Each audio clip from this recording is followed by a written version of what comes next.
petite réunion va s'articuler entre la loi, que le député François Sellier a créé, le dispositif, le CGP avec comme représentante de l'ANACOFI CIF Evelyne Desseray, et puis nous avons la chance d'avoir le produit aussi représenté par les promoteurs, Monsieur Ladevez des Bâtisseurs de Bourbon, ainsi que Monsieur Hénon. Là on a un label qui a été créé, le label Réunion Patrimoine.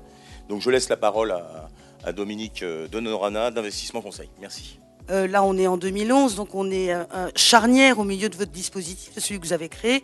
Alors, quel bilan vous pouvez faire et quelle perspective vous voyez poindre en ce moment avec tout ce qui bouge, les plafonds, le projet de réforme de la fiscalité patrimoniale, etc. Je crois qu'il y a beaucoup de chantiers en cours.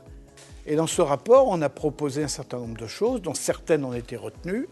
C'était de passer de l'amortissement à la réduction d'impôts, d'avoir un zonage qui soit le plus précis possible, mais on n'était pas très chaud pour le zonage, puisque nous, on pensait à un dispositif plus large, qui était celui de la contractualisation des acteurs du logement territoriaux avec l'État. Je pense que c'est quand même un dispositif qui a complètement bouleversé le paysage du marché de l'investissement immobilier locatif.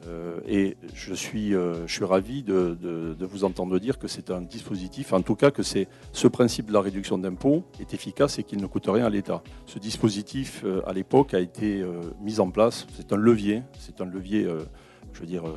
économique. C'est comme ça qu'on l'a considéré. On a parlé beaucoup de défiscalisation. Ensuite, le dispositif s'est articulé sur le principe de la réduction.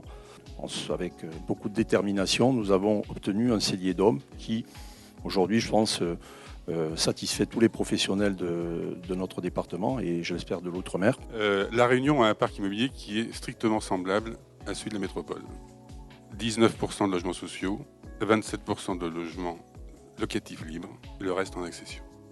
C'est strictement identique et ça, c'est sur le long terme.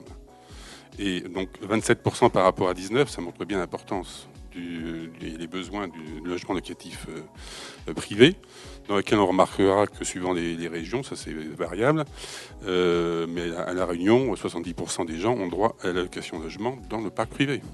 Donc on sert aussi d'opérateur social entre guillemets pour les locataires.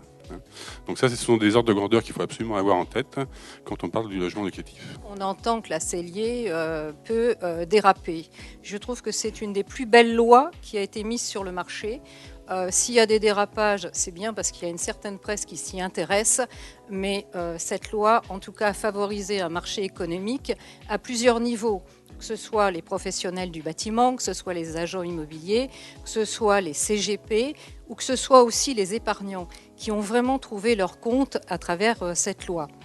On découvre que, compte tenu du fait qu'il y a un changement d'avantage fiscal plus un rabot qui vient, à la fin d'année, naturellement, et puis d'autant plus vous, les promoteurs, je sais plus, dans la salle, poussez la machine, quoi. Disaient, dépêchez-vous d'acheter avant le 31 décembre pour pouvoir bénéficier, si vous êtes non BBC, de la réduction d'impôts les plus importants. Puis il n'y a rien de plus logique que ça. Bon.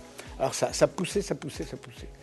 D'ailleurs, j'avais dit, y compris à François Fillon, j'avais dit, tous ces trucs-là comme ça n'a qu'un effet, c'est que vous dites que ça augmente les prix de l'immobilier, mais quand il y a une pression à l'achat comme ça n'est sûrement pas bon pour la stabilité du prix, quoi.